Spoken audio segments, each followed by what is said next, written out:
la conferencia Marginalidad, TIC y 5G. Para ello hemos invitado a Peter Bloom, fundador y coordinador general de Rizomática. Peter tiene una licenciatura en estudios urbanos de la Universidad de Pensilvania y una maestría en desarrollo rural de la Universidad Autónoma Metropolitana en Xochimilco, México. Es el fundador desde 2002 y exdirector de Juntos, que es la primera organización en Filadelfia dedicada a la organización y defensa de los derechos humanos de los inmigrantes latinos. Le damos entonces la bienvenida a Peter Bloom.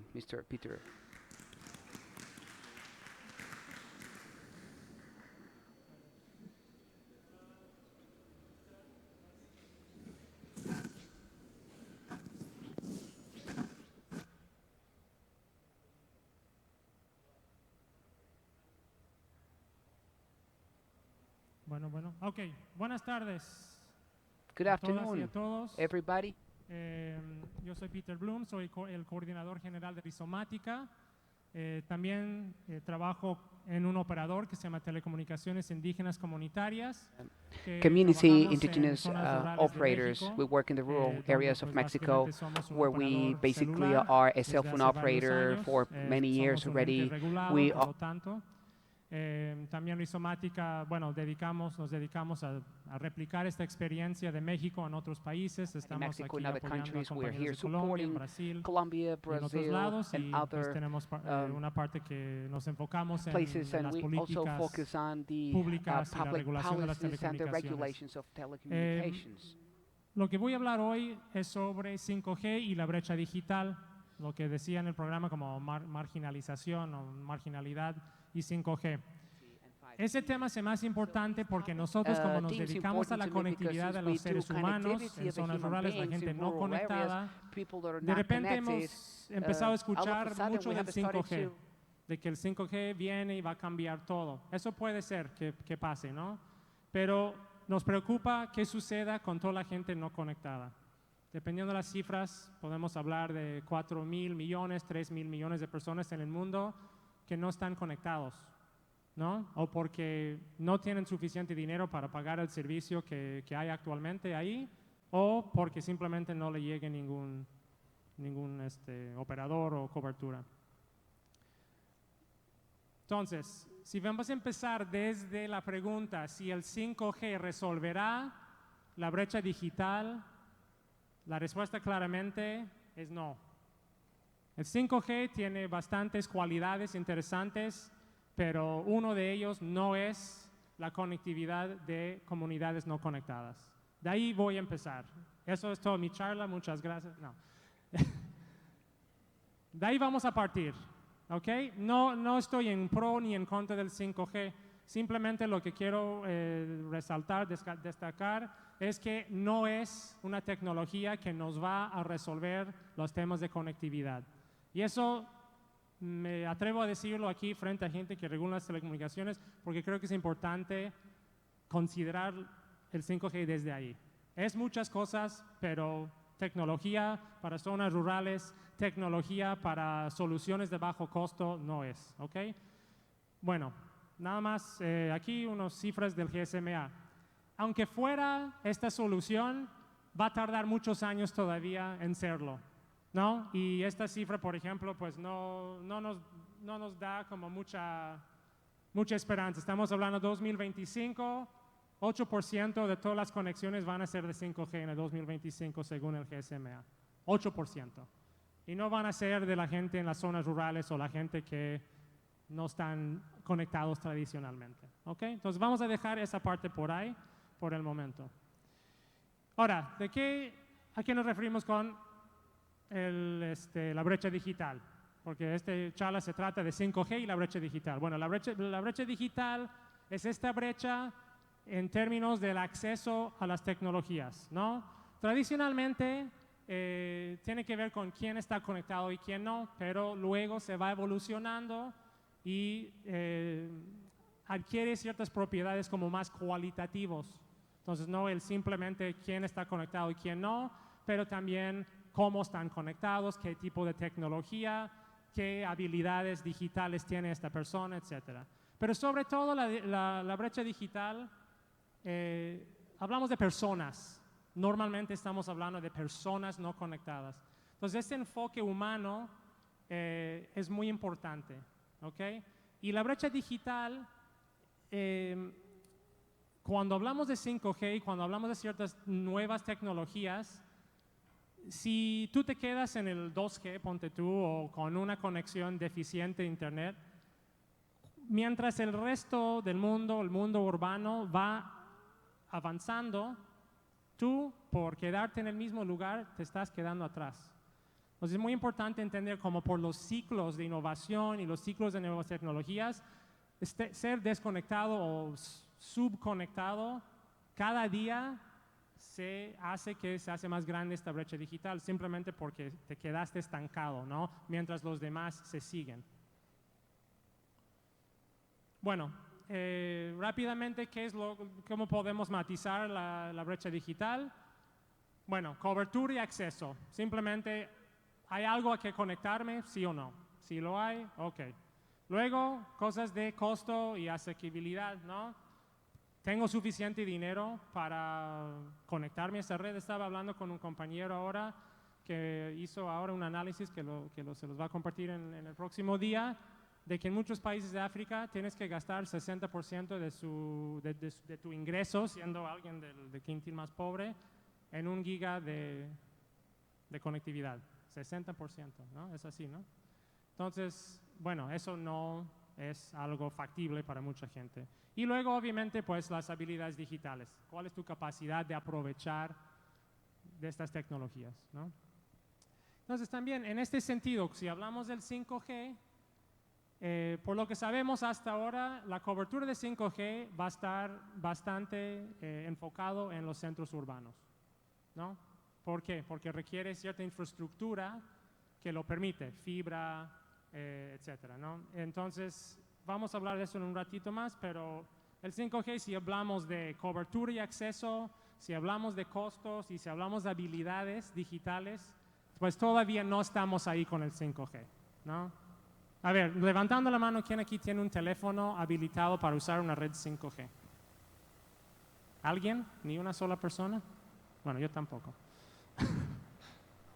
¿No? Ahora, la otra cosa que nos está preocupando un poco con el 5G es que todavía tenemos un proyecto muy importante en la región, y no solo en la región, pero en muchas partes del mundo, inacabado. Y eso es el despliegue de las redes 4G. No está terminado, ni estamos cerca.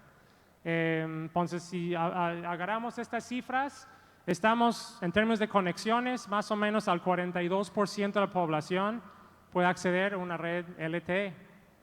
Eso no es 90%, no es ni 80%, estamos hablando de 42%. Entonces, ¿qué sucede? ¿Cómo vamos a terminar esto del 4G antes de empezar con el 5G? Y no estoy diciendo que hay que ser exclusivos, de que uno tiene que excluir al otro. Simplemente tenemos que no perder de enfoque que todavía acabamos en esta región y en África todavía y en partes del sur de Asia, estamos recién instalando redes 4G. O sea, donde yo vivo, en una ciudad secundaria o terciaria en México, tenemos 4G hace 2 años. O sea, recién. Y la mayoría de las personas ni siquiera tienen los dispositivos 4G. Y esa tecnología pues tiene bastantes cualidades muy útiles y de hecho los compañeros que hablaron en el panel antes pues también lo hablan, los de Loon, los de OneWeb, o sea hay un componente ahí que contempla el 4G como algo muy importante y pues tenemos que terminar eso, ¿no? Y el 5G no necesariamente nos va a ayudar a terminar el proyecto 4G. Pues aquí podemos ver, por ejemplo, unas cifras. Bueno, en América Latina no vamos tan mal. Eso es de banda ancha, básicamente móvil. Entonces aquí estamos por acá. Entonces es básicamente mezcla de 3G con 4G. Pero bueno, como podemos ver en África subsahariana, obviamente los que están con cobertura pero no conectados, 38%. Aquí en la región, 42%. Entonces ahí entramos también otra vez en esta cuestión de la brecha digital que tiene más que ver con los costos y la posibilidad de acceder a equipos y no necesariamente porque hay o no hay señal, ¿no? Entonces hay mucho trabajo que hacer todavía, no solo en poner cobertura, que bueno, en esta región está más o menos en el 8%, en otros aquí en 40%, pero en también hacer que esta infraestructura se puede utilizar por parte de la gente, ¿no? Bueno, rápidamente, a mí me tocó ser el primero de hablar de 5G. Normalmente yo hablo de 5G después de que hubo como 6 presentaciones técnicos sobre 5G. Me parece que sí los van a ver. Pero rápidamente vamos a mirar el 5G para entender por qué estoy diciendo que no es la respuesta que estamos buscando en cuanto a la brecha digital. Bueno, eso es como el triángulo del 5G, que luego si vas a estos tipos de presentaciones, levantando también la mano, ¿quién ha visto antes esta gráfica? Algunos, ok. Eso es, ok, el triángulo del 5G que nos muestra más o menos todas las super calidades del 5G. Si los miramos uno por uno, vemos que se tratan de muchas cosas que no tienen que ver necesariamente con personas. Tienen que ver con cosas, ¿ok? Entonces, lo que estamos mirando con esta transición o esta introducción de 5G es una transición de enfocarnos en la gente y enfocarnos más bien en las cosas. Aquí hay una cosa que tal vez podríamos hablar aquí, gigabytes in a second, gigabits por segundo. Eso se habla de, pues, hacer el banda ancha móvil más rápido, básicamente, con más capacidad, con menos latencia. El resto de esto, la latencia baja y el Massive IoT, son cosas muy interesantes. Podemos quedarnos aquí 3 horas hablando de esto, pero en realidad no responden a la comunicación humana, ¿ok? Lo que sí es, bueno, ok, vamos a tener video 3D, 4K y vas a poder jugar muchos juguetes en línea. Está muy bien, está muy interesante, pero si no cerramos la brecha digital primero, todo eso viene siendo bastante como, ¿cómo puedo decirlo? Extravagante, como que cómo vamos a estar haciendo eso mientras otros no tienen nada, ¿no? Así lo veo yo. Entonces, ese punto, si el 5G bueno, no nos ofrece mucho si nuestra meta es la comunicación entre seres humanos, ¿no? Normalmente nuestro concepto de comunicación es entre personas y las personas aquí que se encargan de regular las telecomunicaciones y las comunicaciones por las historias de sus organizaciones siempre se han dedicado más que nada a eso. ¿Cómo nos comunicamos la gente? Sea por telecomunicación, sea por sistema postal, sea por como sea, sistemas de transporte, todo eso. Pero ahora se está introduciendo otras cosas que son literalmente cosas, ¿no? ¿Cómo vamos a comunicar las cosas? Y eso no estoy diciendo que esté mal, simplemente es diferente, es distinto, tiene otro fin y por lo tanto a los que les toca hacer las políticas y les toca hacer las regulaciones también es importante tomar esto en cuenta, que estamos hablando ahora de cosas distintas. Ya con el 5G empezamos a ir por otro lado, ¿no? Y a eso me refiero, ¿no? 5G es un sistema de comunicación que básicamente se dedica o está enfocado en la comunicación entre máquinas y un modelo hiperconsumidor o hiperconsumista de banda ancha móvil. ¿Ok? Cuando hablamos de hiperconsumo, un ser humano, ¿cuál es su capacidad de utilizar 1 gigabit por segundo? ¿Para qué lo necesita? ¿Para qué lo va a utilizar? ¿No? Bueno, ya vimos anteriormente, pues lo va a poder utilizar para estas diferentes actividades que son muy interesantes, pero llegan más bien al mundo de entretenimiento, a otros asuntos que no necesariamente les permite expresarse ni estar en comunicación per se. No está hecho para eso. Permite que se hace, pero no está hecho para eso, está hecho para otra cosa. Si tú tienes que entregar 1 gigabit por segundo a un usuario en un determinado lugar y luego mientras que está en el tren, mientras está en su barco, etcétera, es porque están descargando contenido. Y no estoy diciendo que esté mal, simplemente no es lo único o no es lo único importante de las redes de comunicación. También tenemos que siempre pensar en cómo facilita la expresión y la intercomunicación de personas. El 5G para mí es como si tuviéramos nuestra estrategia de comunicación y eso fuera cómo lo íbamos a resolver. Que cada quien va a andar en su auto de F1, ¿no? Eso es el 5G, es el auto de F1, es especializado para ciertas actividades, cuando en el fondo necesitamos esto, ¿no? Esto está muy divertido y va muy rápido, o sea, es la cima de la innovación. Pero si queremos mover la gente, pues tenemos que moverlos en el bus. Y luego, más encima de eso, hay otras partes en el país, y los que son de Colombia podrán reconocer esto, en donde te tienes que mover en esto, no en el otro. El otro bus ni siquiera van a poder andar. Entonces es importante entender cuando estamos pensando en el 5G o en cualquier innovación, que no todos los lugares son iguales y no todos los usos van a ser tampoco iguales. Entonces necesitamos todavía ver qué va a pasar aquí, ¿no? ¿Cómo vamos a asegurar que ellos que viven en esta zona, donde hay una cascada, donde está recién casi ni siquiera pavimentado, van a también poder moverse? ¿Cómo van a también poder comunicarse? Y no va a ser con el auto de carrera de F1, ¿no? Ahora, algunos asuntos. Primero, 5G tiene costos mayores en el despliegue. Para poder alcanzar todas las maravillas que está prometiendo, pues hay que meter plata, y mucha plata. Y no solo en el sistema 5G, pero en toda la infraestructura que permite que el 5G funcione adecuadamente, ¿no? No sé, estas cifras luego hay que creerlos, no hay que creerlos, quién sabe, pero cifras que yo he visto es hasta casi 3.000 millones de dólares para desplegar 5G. Eso es bastante dinero, ¿no?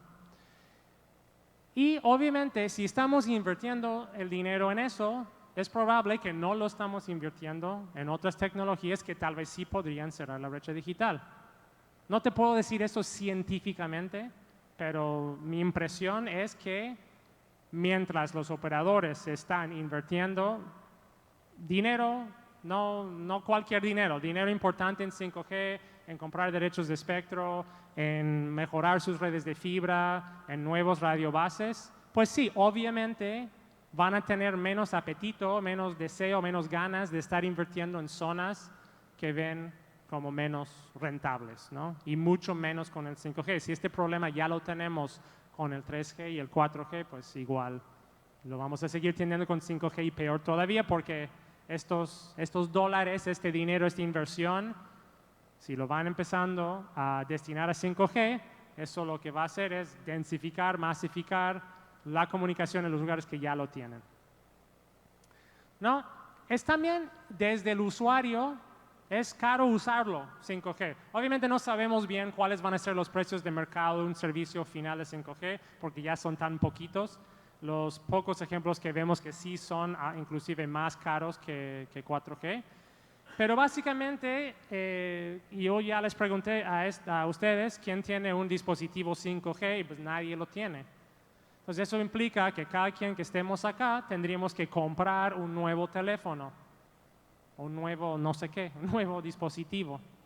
Lo que yo veo trabajando en zonas rurales de México y esto que estamos ahora en planes ya de transicionar hacia 4G nosotros en nuestra propia red, es que tal vez 10% de la población tiene un dispositivo 4G en donde estamos trabajando nosotros.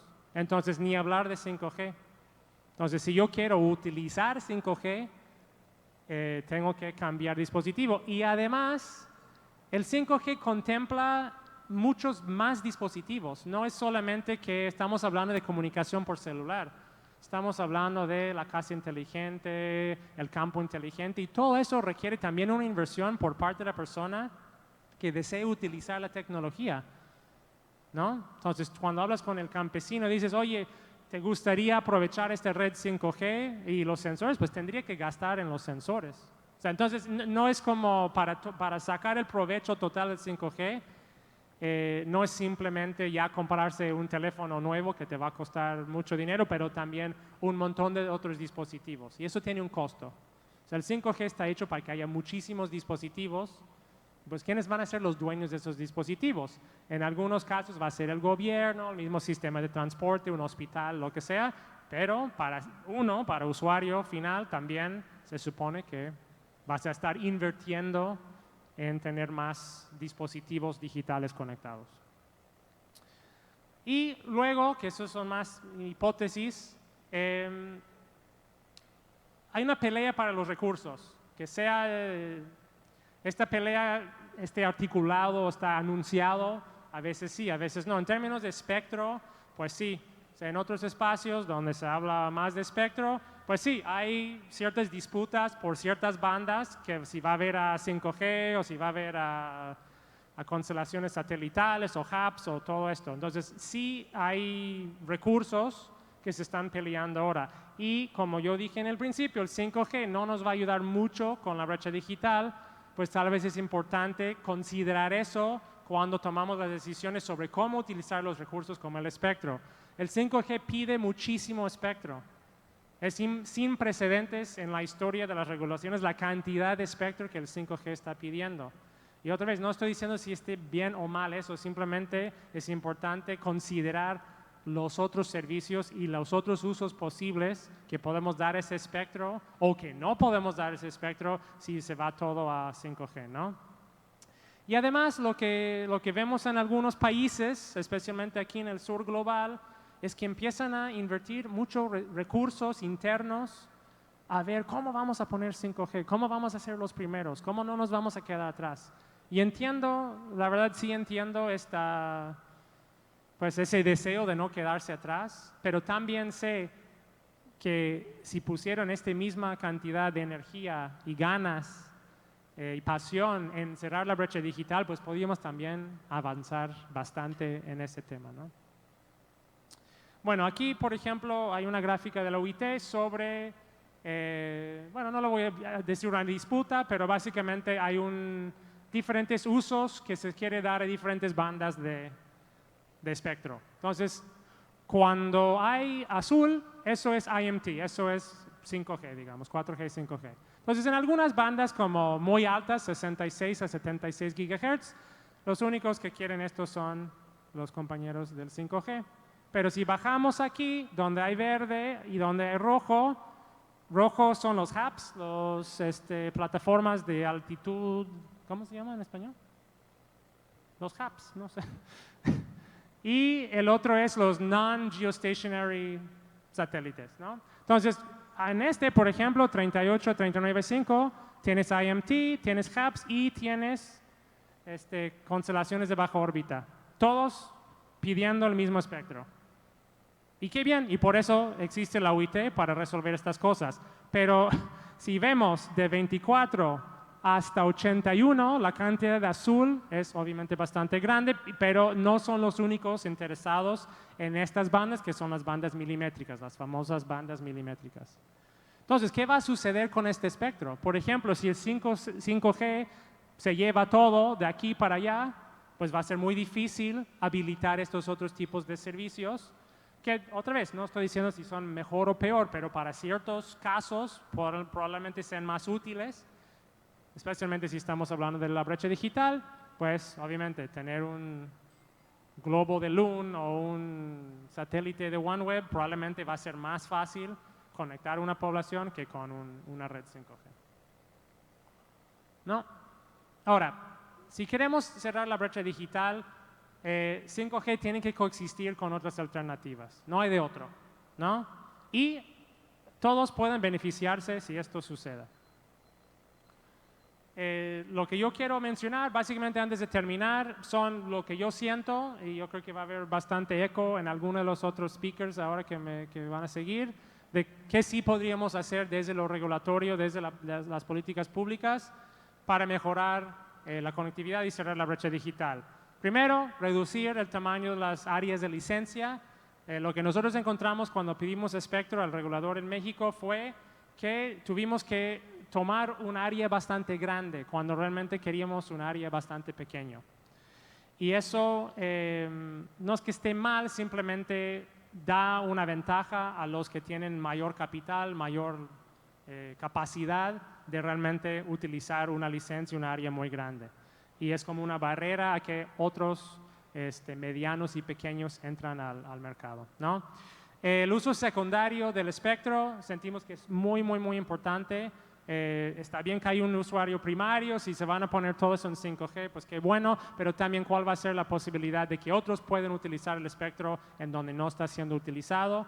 Y también como el modelo que tenemos en México de licencias sociales, nosotros, por ejemplo, somos un usuario primario de espectro GSM, y eso obviamente nos permite tener certeza, ¿no? para desplegar. Apoyo desde los fondos de servicio universal. Eso es un mundo ya bastante complejo, pero muy importante de ver cómo los fondos de servicio universal pueden apoyar, pueden financiar otros modelos, otras tecnologías y realmente tener un impacto importante en la brecha digital. Invertir recursos en hacer capacidades, en desarrollo de tecnología y también en investigación sobre pequeñas y medianas empresas también y también sobre redes comunitarias. Y obviamente políticas de interconexión y acceso a fibra y otra infraestructura para que otros operadores y otros actores puedan entrar en el mercado. Pues lo voy a dejar ahí y pues muchas gracias por la invitación y pues seguiremos en el panel. Muchas gracias.